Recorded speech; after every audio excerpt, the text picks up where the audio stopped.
Dia mau kau. Wih bos, pandainya kau buat kue apam. Kue apam kau bilang. Kau... kue apam kasih kau pam. Nak pandai buat Cing Yuk Peng Chinese style? Habiskan video ni. Seperti biasa, kita panaskan minyak. Kita goreng dulu ikan masinnya.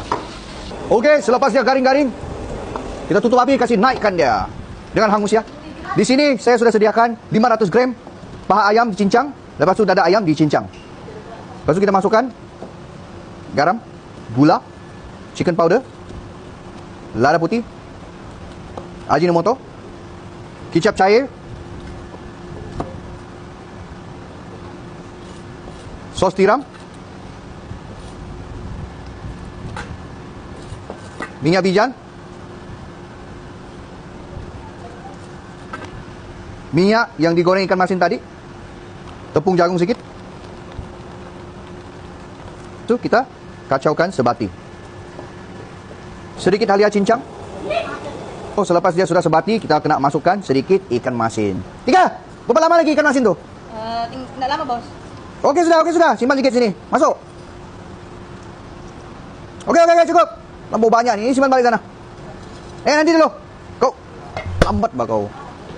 Okey, lepas tu kita kacau. Okey, kasih sebati balik.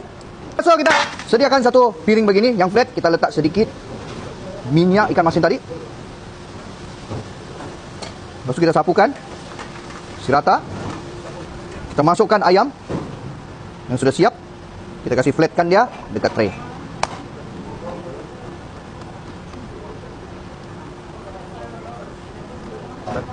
Okey, lepas tu kita sediakan steamer. Ayam sudah siap begini, kita masukkan. Okey. Medium heat. Kita steam selama 15 minit. Selepas 15 minit kita tengok. Wah. Tutup api. Kita kasih keluarkan. Kita naikkan pergi sini. Nampak ni, dia punya air-air ni guys. Jangan dibuang Kita ambil, kita siram balik. Lepas tu kita tabur balik balance ikan masin yang ada guys. Tabur sedikit daun bawang. Oh yo. Belum sekarang. Go.